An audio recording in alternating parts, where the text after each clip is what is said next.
Going to start on this one now, and this is to do with psychology and stuff. You know, like mainstream news and things like that. You know, like psychological warfare, and how it's used against us more than we realise. As I said, if I remember anything, I note it down or I record it and stuff. Now, this was timed from what I saw this morning regarding the Daily Mail article, and what was regarding that was some article which looked like a psychological trickery process used on its readers. Basically what it was it said something like kids read articles and they believe everything they read, and as I said, it was quite ironic in the first place. But basically what that would have been used as, you know, with the readers of the Daily Mail not realising, is that they would have read that, you know, seeing it as, you know, it's what kids read and they believe everything they see. But what they wouldn't have realised is subliminally on their subconscious, their mind would have reacted, which is if they did when they read it, would have been something like, you know, that relates to me as well as an adult, as much as my kids or whatever.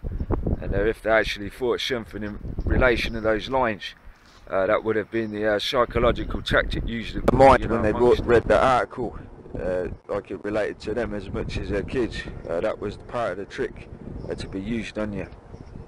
Like I said, it's all ties back to Hitler, his Project Paperclip tied with psychological warfare tied to propaganda techniques, and you know, it worked well for him regarding dividing the nation, you know, via fascist views. Like I said, what he used was psychological trickery via propaganda to basically lead a nation, brainwashing them. And this ties to a quote he said, what fortune it is for governments that people don't think. And basically what that was, critically think or think for themselves. Because he basically had the German people himself, you know, around his thumb in regards of, you know, mind control. Like what I left notes in my Facebook, government, like I said in Latin as a recap, is a control of the mind. Read it thinking or seeing it as kids read those articles, you know, believing everything they read without realising they thought to themselves that this also applies to me as well, in regards of, you know, like YouTube videos which were specific, or Facebook, and I believe it's more tied to conspiracy theories or whatever you want to call them. And as I said, what that would use in political leverage to keep people asleep from seeing the other sides of the stories, is that it would have made them more adamant to not read, you know, like Facebook articles or YouTube videos like David Icke and stuff, Alex Jones, me, whoever, RT private media sources, because they'll be thinking, you know, I ain't gonna read or whatever, I'm not gonna watch these videos, you know, if they're as what this article says, you know, that it's all full of misinformation. And in regards of political leverage, corporate owned media, to keep people asleep from waking up and seeing what's really going on. It'd be a perfect tactic. You know, if the readers of Daily Mail did think that in their minds when they read the article, like it related to them as much as their kids, that was part of the trick to be used on you. Like I said, it's all ties back to Hitler, his Project Paperclip tied with psychological warfare tied to propaganda techniques, and you know, it worked well for him regarding dividing the nation, you know, via fascist views. Like I said, what he used was psychological trickery via propaganda to basically lead a nation, brainwashing them. And this ties to a quote he said, what fortune it is for governments that people don't think. And basically what that was, critically think or think for themselves, because he basically had the German people himself, you know, around his thumb in regards of, you know, mind control. Like what I left notes in my Facebook, government, like I said in Latin as a recap, is a control of the mind.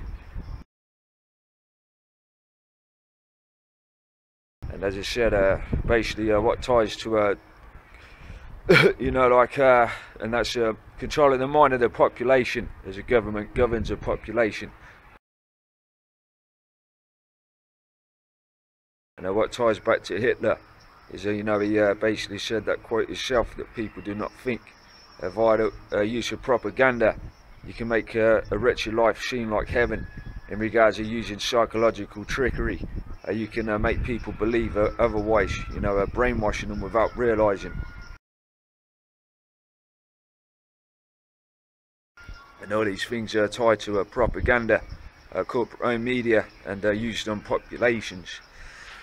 Like I said before, you know, not many people, probably most of the world, don't really know about psychology or psychological warfare unless they actually learn it or acknowledge what it is. And the more that people didn't, that's what Hitler said, the more it worked on those populations for those governments, because they didn't realise those tactics, thus it was a good fortune for them. As I said, subliminal messaging and stuff, and you know, the tactics they're used on us as populations, mostly first world countries every day, Britain, America, and people aren't realising they're having ideas implanted into their mind without realising. As I said, the recap on Snowden and the picture relation, you know, as I said, you know, like a kid, when you were a kid and stuff, the picture with the apple, the word apple next to it, every time you saw an apple, you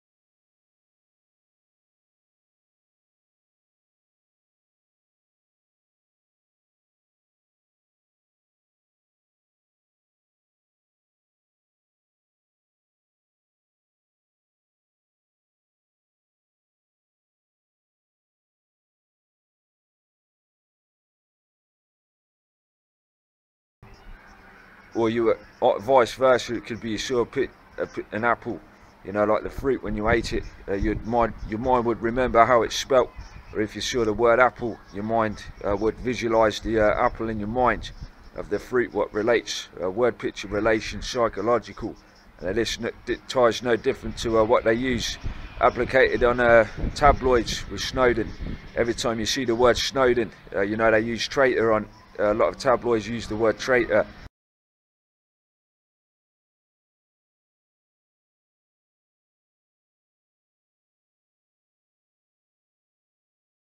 next to his picture on the front page tabloids. That means that it will work the same as Apple. Every time you see the word Snowden, without having to see the word traitor next to it, you're subliminally being commanded to see him as a traitor.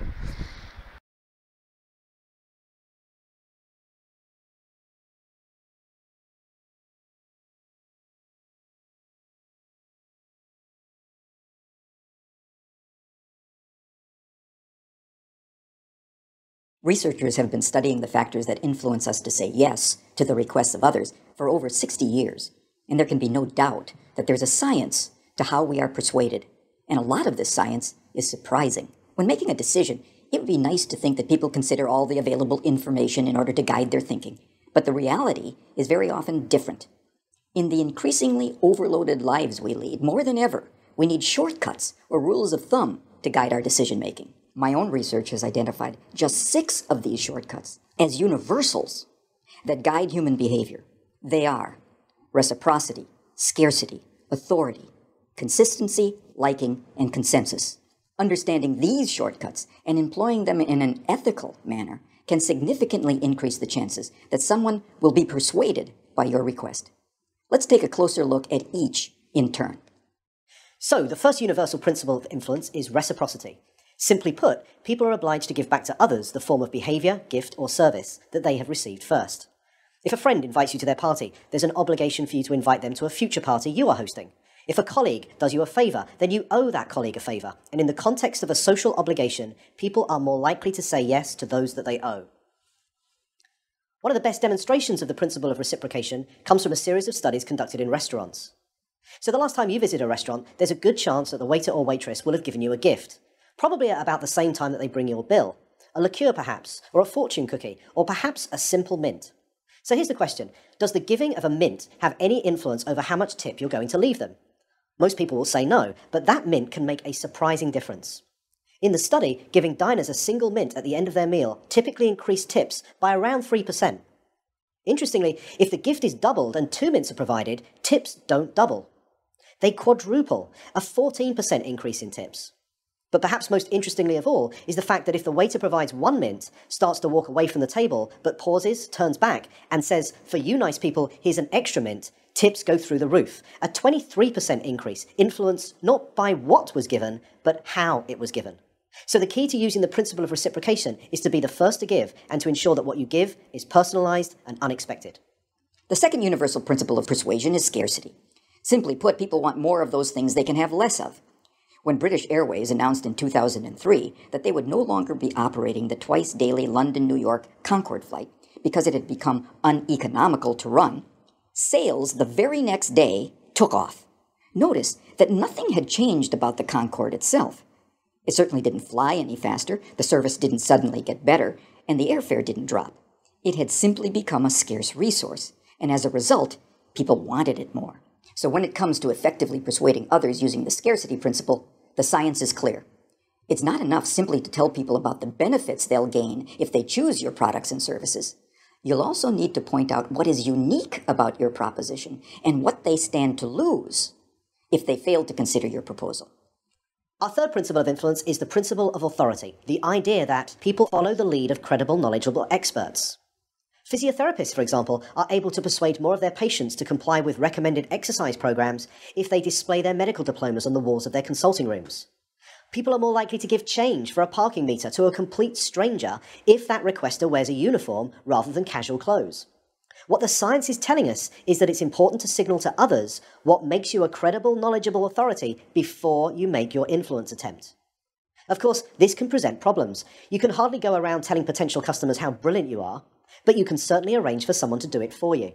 And surprisingly, the science tells us that it doesn't seem to matter if the person who introduces you is not only connected to you, but also likely to prosper from the introduction themselves. One group of real estate agents were able to increase both the number of property appraisals and the number of subsequent contracts that they wrote by arranging for reception staff who answered customer inquiries to first mention their colleagues' credentials and expertise.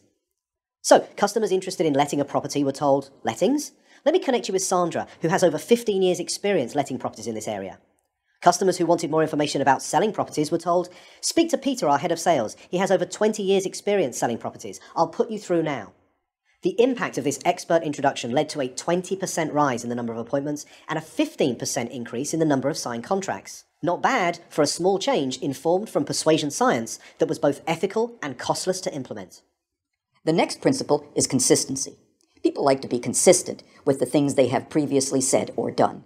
Consistency is activated by looking for and asking for small initial commitments that can be made.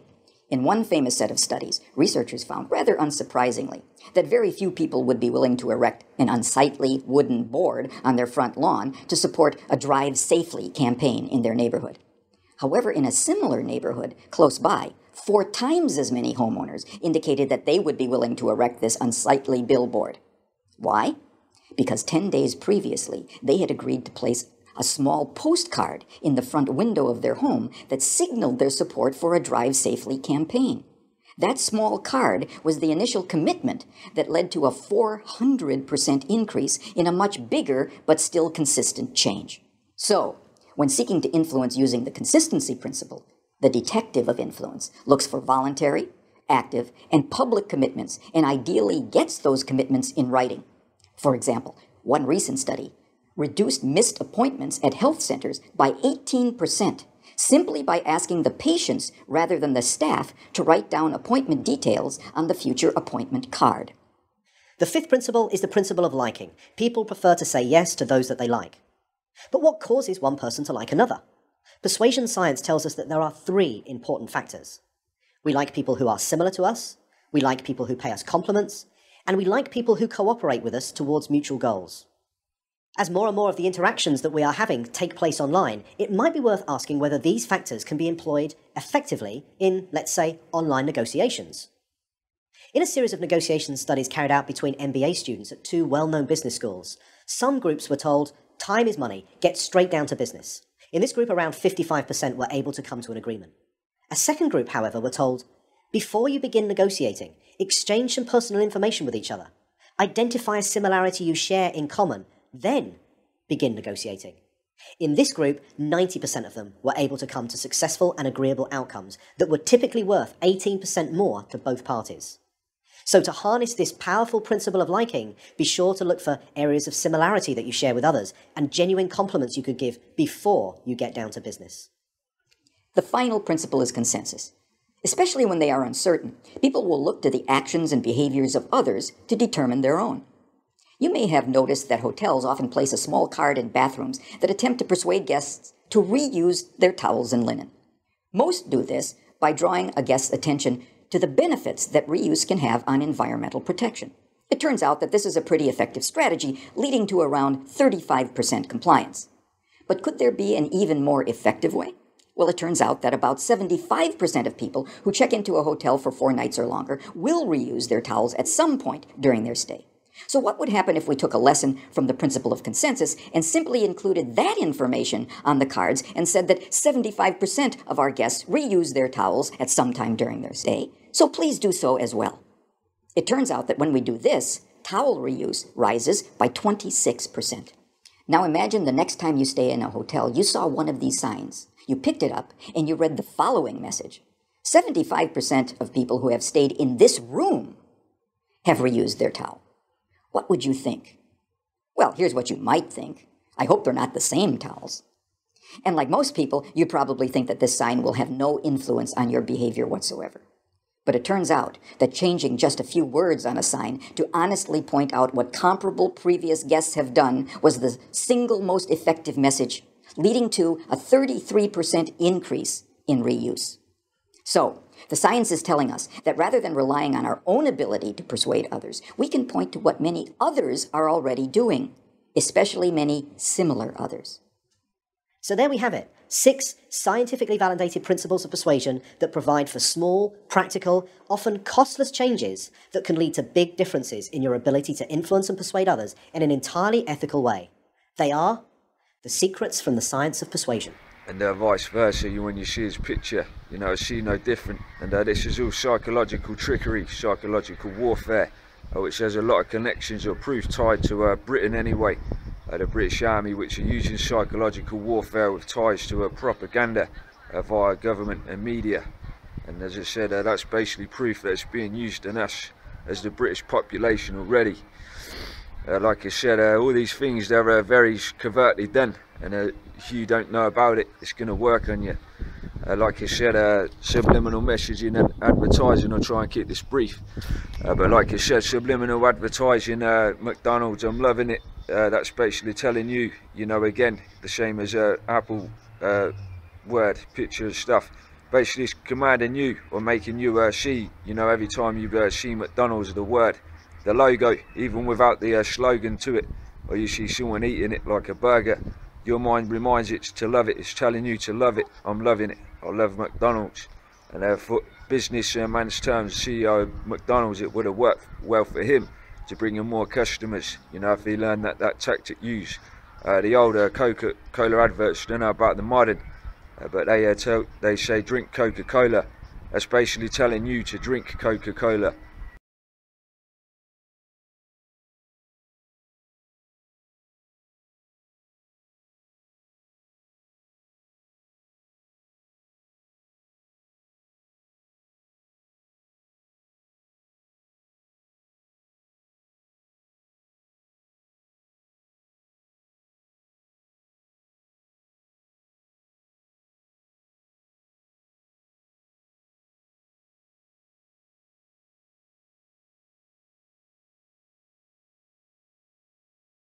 If you don't acknowledge psychology or psychological warfare or subliminal messaging, you wouldn't have realised. But that's basically telling you to drink Coca-Cola.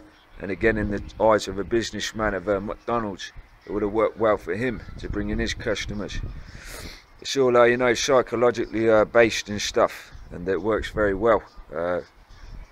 And the only tactic, as I said, regarding what Hitler said, is that those people or the person himself not knowing how it works, as to why it was a good fortune for him or governments in general that these people didn't know this, as I said before. Now, an example, Now, if, like I said before, if I tell you to basically go around town now or whatever, and look out for specifically red cars or red Toyota Aigos or something like that. Now you'll go and look and take notice of them, as I told you and made you aware of them. If you didn't, you'd be walking around not really taking notice of cars or whatever. And it's the same as psychology, as much as it worked well on me before I learned psychological warfare psychology and its uses in propaganda.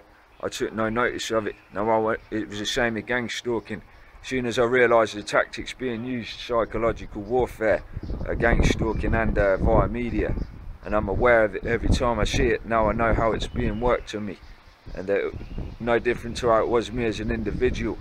It would be working well on you as populations if you have no knowledge or insight or into you know, psychological warfare or psychology itself. And ties back to, again, recap to Hitler. What good fortune is it for them that you don't know about how it's being used on you? Thus you can use the use of propaganda, or they can, to basically brainwash you all and make you not realise these things are being used against you.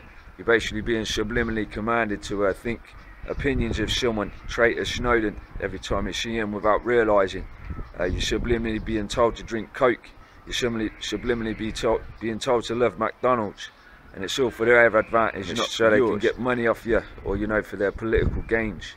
And this is why I don't listen to mainstream media either. And like I said, what I was recapping on was a bit more insight of what the man who made the ripple effect said. Now on that bus it shows number 30 bus 77 London, and it says outright terror, bold and brilliant. And you know, the probability of that advert being on the number 30 bus, which was blown up on a 77, had the word terror, you know, specifically mentioned.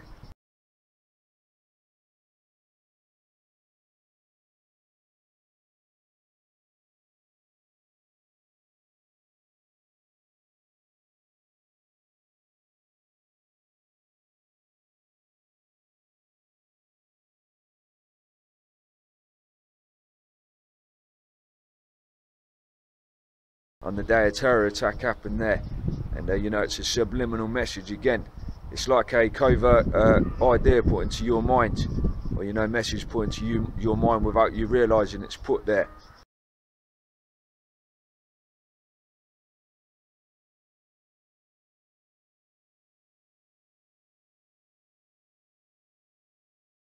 And again, I didn't even realise, you know, when it was on the news, I didn't even take notice of it when I saw it, as much as anyone else would have when they saw, you know, these attacks. Even more, they were too shocked, and you know, their minds all over the place, seeing what was going on down there, to even take notice. But what they don't realise is it subliminally would have been put into their minds without realising. And this is probably why this man noticed it himself. And that's what its uses, you know, for you not to even realise it's been put into your mind, even though your subconscious is taking notice of it. It was the same as the uses they did in, you know, cinemas in America and stuff, with making them buy Coca-Cola.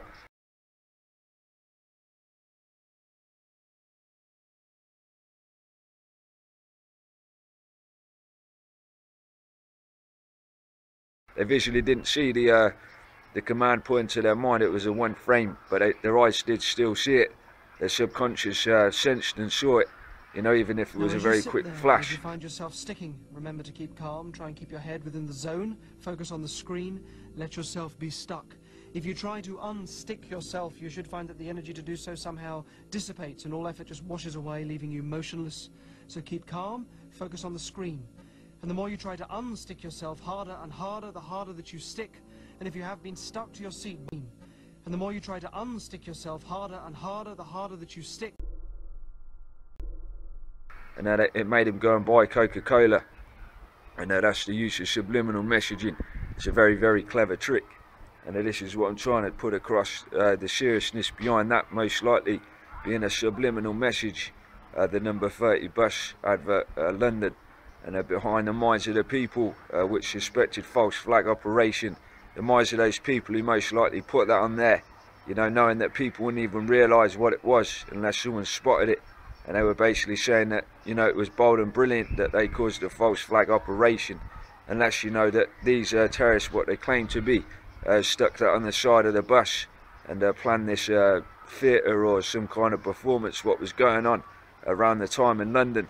To me, it ties to the people who are suspected to do it, and if that's the case, which is very, very possible, shows the mind state and how unbelievably sick they are, you know, to put those things on the buses.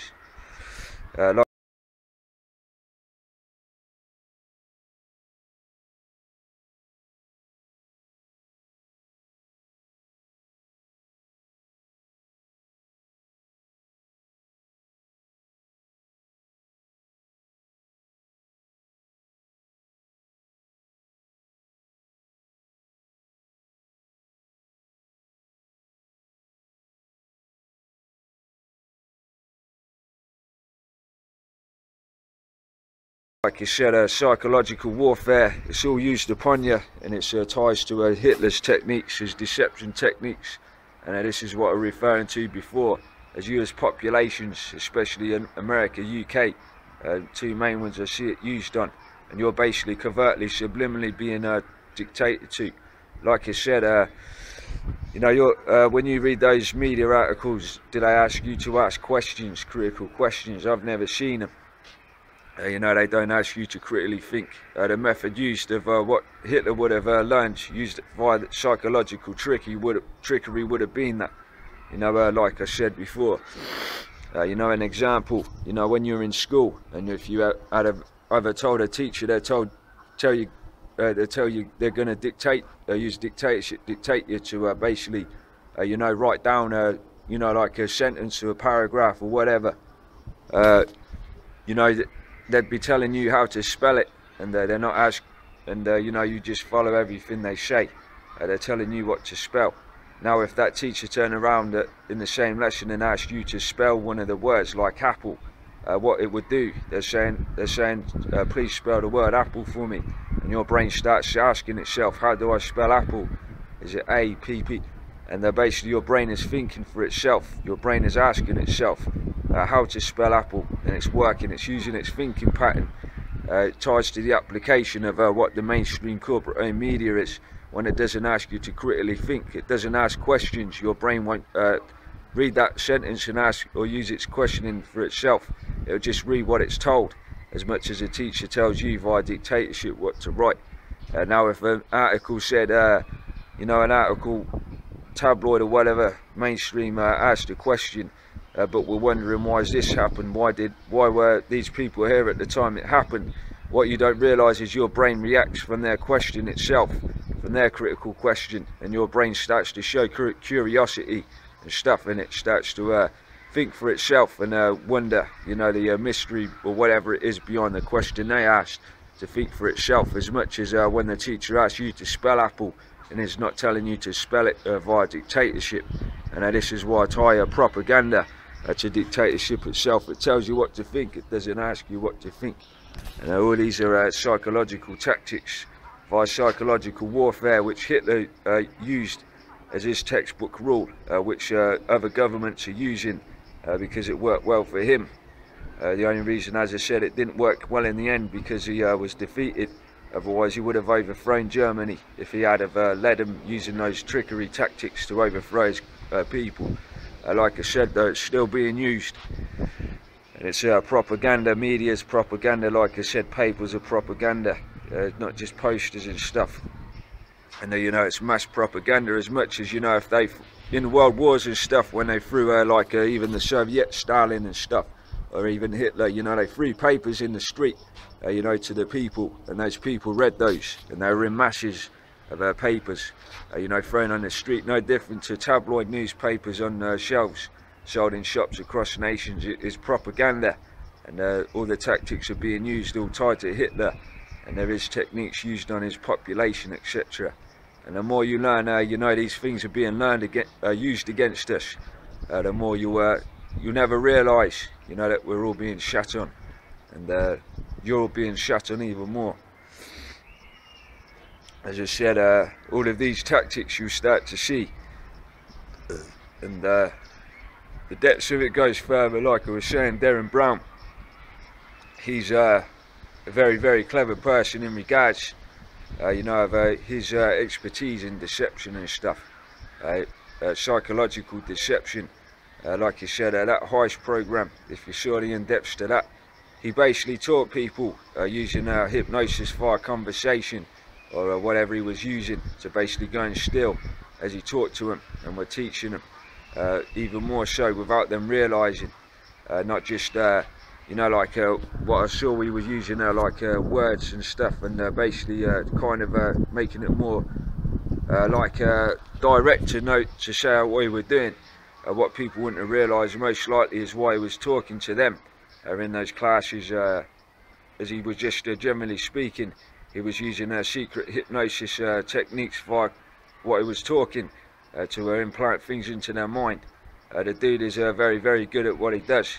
What I saw generally, like I said, I'm sensing ladies over there, I'm sensing somewhere, assuming because I'm talking about another dude. It's like, well, that fucking bullshit. Like I said, you know, deception and psychology and psychological trickery, the depths go deeper than you imagine, and the more you find out and discover, where Derren Brown shows more to it, the more you see how easy it can be applicated to propaganda techniques, which all tie the obviousness to Hitler. And as I said, like I said before, you wouldn't have took notice of you know, all these things unless they made you aware of them. Even I didn't via media for all those years, but as soon as you're aware, this is where it breaks it down for them. And then the example applied to my situation, gang stalking, that was being used well on me, what was going on for years. As soon as I realised the gaslighting was going on, trigger words and stuff like that, the easier it became for me to outsmart them, and how they were breaking my mind down, because I was aware of it, and you know, I knew what was going on and stuff, and the words they were using, etc. And again, this would be the same with how they were defeating me via the gang stalking, because I wasn't aware. As much as, you know, they'll do it via propaganda, you know, if they're doing it on you as a population without you realising psychology and the methods they're using against you, very covert, and they're very subtle. But I'm very aware, and this is a reason why I also don't trust the media, and I don't really follow it much, like I said. But that's all I want to let you know, is be aware of the mainstream media, and also, like you said, I mean, it's like a judge and jury. You are the public, are the judge and jury, no different applied to a court. And as I said, in a court case, you listen to both sides of a story. Now, say someone crops up on your YouTube or whatever comes up to say there's another side to a 9/11, or suspected things behind that, or whatever. You know, in my opinion, if it was me, I'd listen to both sides. You know, I'd listen to mainstream media, and then I'd listen to the other side if they have credible info to them anyway, and then make my decision based on the two, which makes more sense within my own common sense. The mainstream media official story 9/11, or a decent private investigation of it, or on YouTube with lots of decent backup to it, and then make my own decision. You make your own choice. You shouldn't be told what to think. And you know, that's how it really should work regarding mainstream media and stuff. Like I said, even when although I'm very skeptical and I don't believe mainstream media, like I said, an example I used was the Daily Mail regarding the MH17 report. And like I said, what I went through was that to make my summary based on contradictory reports of different people, where it was just loads of contradictions, and the article itself, which derives suspicion as to why I made the analysis based on those articles. And again, you know, you always have to look at both sides of the story and make your decision on both sides. Like I said, even your personal lives, put court aside. When you have conflicts with people in your life, and something's going on, you always listen to both people and find out yourself who to believe more. And why not do it the same for media? Why let them tell you what to think? And it's like they tell you what to think, and then they just fuck off your screen. Or, you know, you pay for a shitty paper, and then all of a sudden paid them to tell you what to think, you throw it away, and they've taken you all for a mug, in my opinion. You know, of a good reason behind as to why. But like I said, you think for yourselves, you decide for yourselves, you choose for yourself, and this is what I do. I leave people to decide what to do in regards of what they listen to. David Icke does, many people do what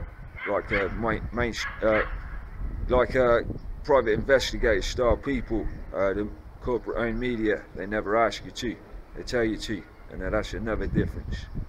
But like I said, I'll keep that as brief as possible. Cheers.